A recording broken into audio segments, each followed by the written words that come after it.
Hi, this is Professor Cataldo, and I'm going to walk through a little bit of accounting for managerial accounting or cost accounting course. I'm going to walk through the manufacturing overhead T account, focusing on the cost flows or the flow of costs. And here I have two T accounts. I have manufacturing overhead and I have work in process.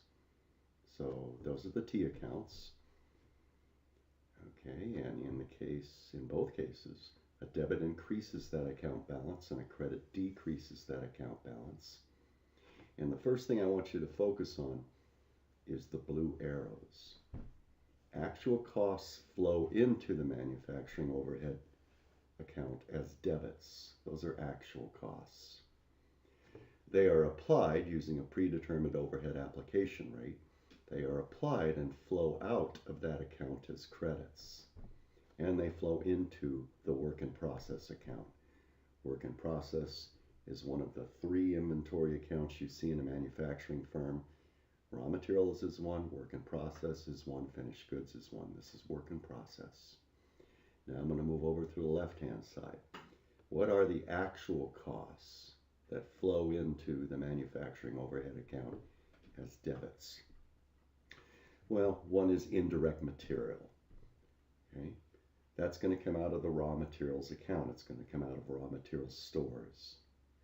The other is indirect labor. And then all other product or manufacturing costs. So that would include factory rent, which we typically think of as a period cost, but as the factory rent flows into and is stored in manufacturing overhead at actual costs, waiting to be applied at a predetermined manufacturing overhead application rate, it actually gets converted into an inventoriable cost. A period cost like factory rent, factory utilities, equipment depreciation, those all get converted from period cost to product costs and become inventoriable. So my actual costs are flowing into the manufacturing overhead account. Using a predetermined overhead application rate, they're being applied and flowing out and into work in process. Down at the bottom of the T account for manufacturing overhead in purple.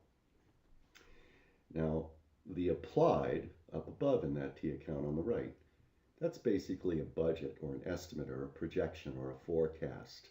That's what we're doing. We're using a predetermined overhead application rate where we used estimates and we're applying costs. And if we did a good job of applying those costs, any balance remaining in manufacturing overhead at the end of the period is going to be very, very small relative to the actual costs that flowed in and the costs that were applied and flowed out.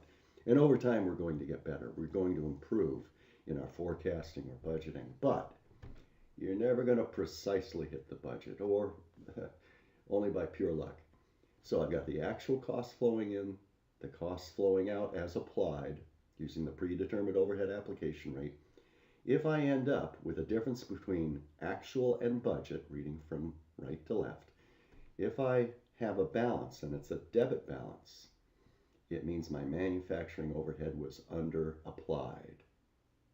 Over to the right-hand side of the T account at the bottom, if I have a credit balance in the manufacturing overhead account after I've applied all the costs, that means manufacturing overhead was over applied.